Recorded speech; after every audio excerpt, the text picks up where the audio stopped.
A nuclear power story. NewsHour correspondent Elizabeth Brackett of WTTW Chicago reports from Will County, Illinois.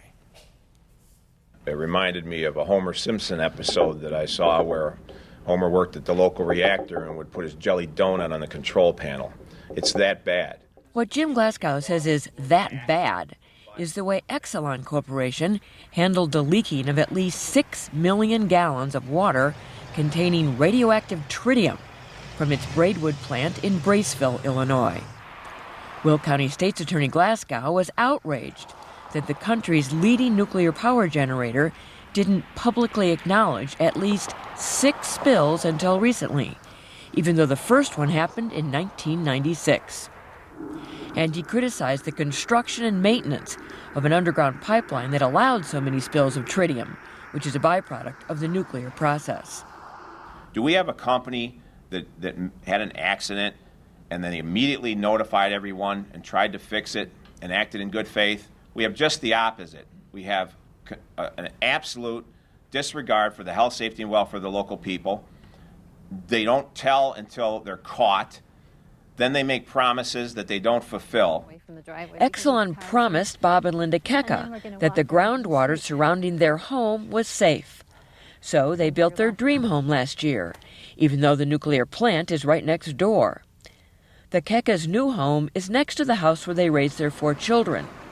What were we swimming in the pool, the kids showering in at any time from when these things happened, and that they never said a word about them for all those years. By them not saying something, they flipped a coin on my 4 kids and my wife's and mine, on our lives, on our health.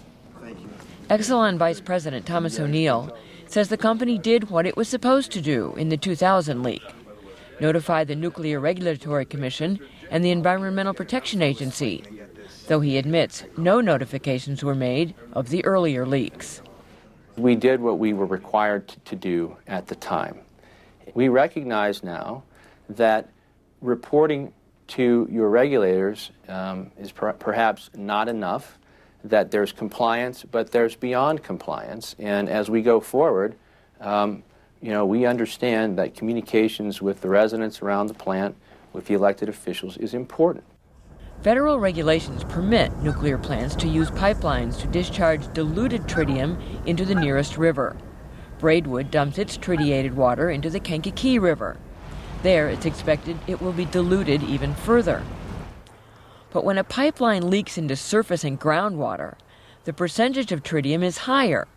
It can enter the body through the mouth, the lungs, or the skin. Chronic exposure to tritium can increase the risk for cancer, birth defects, and genetic damage. That's a big concern in areas like this, where most people depend on well water. The Nuclear Information and Resource Service says accidental tritium releases have contaminated groundwater at 7 nuclear plants across the country. Joe Cosgrove, park director in nearby Godley, started hearing about tritium when he went after Braidwood in 2000 for a diesel fuel leak that forced the park to start using bottled water.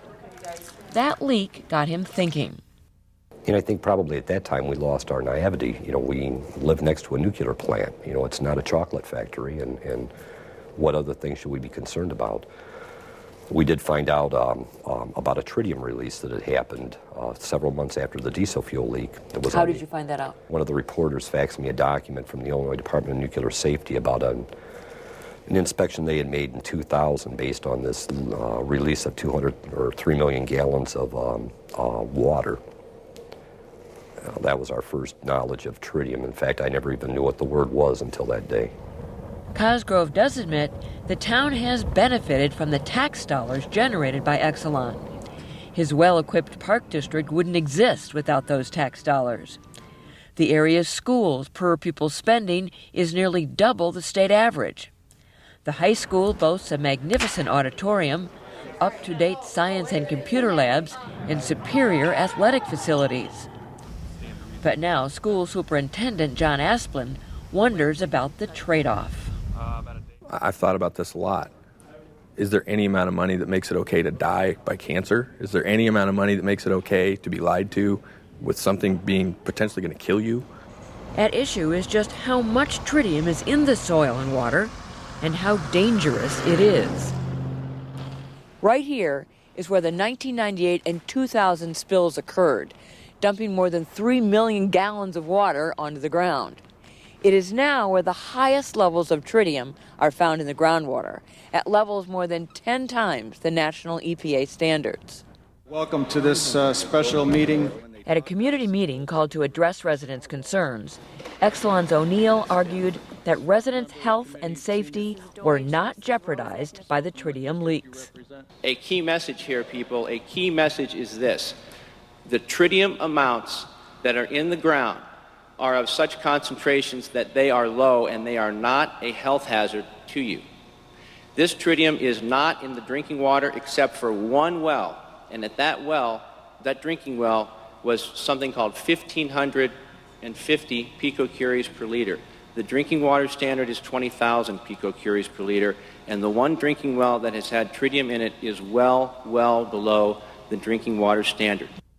But physicist Arjun Makajani, who has studied the health effects of radiation for the last 25 years, says even low amounts can be hazardous. Tritium in any amount would present a health and safety standard. Just because there is a drinking water limit of 20,000 picocuries per liter doesn't mean that 5,000 or 1,000 picocuries per liter won't harm you. They do pose a risk, proportionately a lower risk, but it's not zero risk. So I think Exelon should just cool it and stop telling people that there is no harm from low levels of tritium, because it's contrary to the established science and the official scientific guidance and the basis of all regulations. Makajani believes tritium acts like a bullet inside the body's cells, breaking the DNA strands, leaving damaged cells that can develop into cancers. Those most vulnerable are pregnant women and children. Tritium has higher risks for children because they're growing faster and their cells are multiplying faster. So whenever you have that kind of situation, radioactivity generally will have a greater impact, and tritium especially because it crosses the placenta.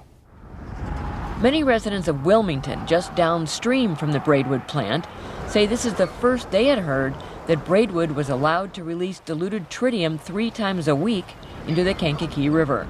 City officials say the levels in the water supply are very safe. Exelon insists the regulated releases are up to code and says it will do all it can to clean up the accidental spills and make nearby landowners whole if they can't sell their property for what they expected. We have an obligation to clean up the mess we made, and we will do that. We have an obligation to earn your trust back because of the failures that we had in communicating, and we will attempt to do that. But the crowd at the meeting was a hard sell. Personally, I have no trust whatsoever for anyone who has anything to do with Exelon at all. And they were even more worried when Exelon announced there'd been another spill. Tritium they had been holding in these open containers at the plant while the pipelines were being examined spilled during a windstorm. Homeowners living near the plant have filed private lawsuits against Exelon. The Kekas are also considering suing, knowing their dream of retiring on land they once considered pristine is gone.